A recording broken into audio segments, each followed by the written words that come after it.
عربستان سعودی باج شاهی را برای زائران خانه خدا از جمله حاجیان تاجیک $60 بالا برده است. سال گذشته باج شاهی برای هر یک داوطلب زیارت کعبه در مجموع به $275 برابر بود و امسال با نرخ نو به $335 رسیده است.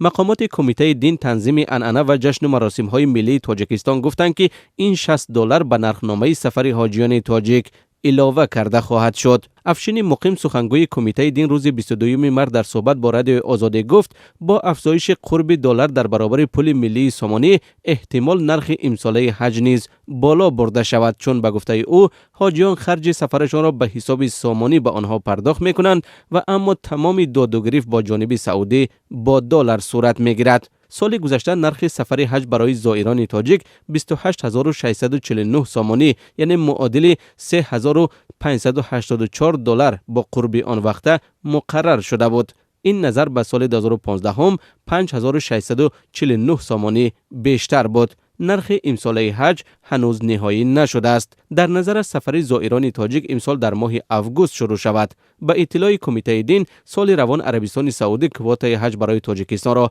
به تغییر گذاشته است. چند سال اخیر از تاجیکستان کم بیشتر از 6000 نفر برای زیارت به عربستان سعودی می روند.